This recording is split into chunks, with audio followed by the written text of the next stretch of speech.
Mates welcome back to my channel. అంటే ఇప్పుడంటే ఒక 5 years నుంచి బైక్లో వస్తున్నా కానీ తిరుపతికి, ఒకప్పుడు బస్సులో వచ్చాను అనమాట. తిరుపతికి బస్సులో ఎప్పుడు వచ్చినా కానీ బస్ స్టాండ్ చుట్టూ ఉండే థియేటర్స్లో ఏదో ఒక థియేటర్లో సెకండ్ షో చూసి కానీ బెంగళూరు వచ్చేవాను కాదన్నమాట. ఎందుకంటే బెంగళూరు ఎప్పుడైనా కానీ లేట్ నైట్ ఒక 6 hours 5 hours పడుతుంది కదా. సో సెకండ్ షో చూసుకొని వెళ్ళిపోతే బస్ ఎక్కితే కరెక్ట్గా అర్లీ మార్నింగ్ దిగుతాం. ఆరామ్గా బిఎంటీసీ బస్ యాక్సెస్ అంతా ఉంటుంది అనమాట. అందుకని అది అలవాటు అయిపోయింది అనమాట. ఎప్పుడు తిరుపతికి వచ్చినా కానీ నేను ఒక సెకండ్ షో చూసి వెళ్తాను అనమాట థియేటర్స్లో. ఈ ప్రతాప్, కృష్ణతేజ కానీ, పీజీఆర్, అలాగే సంధ్య, ఇలాంటి 4 థియేటర్లు చుట్టుపక్కల ఒక 5-6 థియేటర్లు అయితే ఉన్నాయన్నమాట. సో ఈ థియేటర్స్లో ఎక్కువ సినిమాలు అయితే చూశాను నేను ఎప్పుడు వచ్చిన తిరుపతికి. రీసెంట్గా కూడా నేను అందరూ రాక్షసి పీజీఆర్లో చూశాను అనమాట రిలీజ్ అయినప్పుడు. అప్పుడు నేను తిరుపతిలో ఉన్నాను.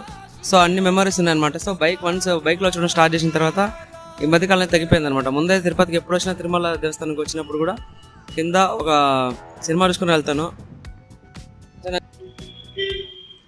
సో మీరు కూడా ఎప్పుడైనా తిరుపతి వచ్చినప్పుడు ఇలాగ ఏదైనా సినిమా చూసుకొని బస్ ఎక్కారా మేట్స్? ఎక్కింటే ఏ సినిమాకి వెళ్ళారు? ఏ థియేటర్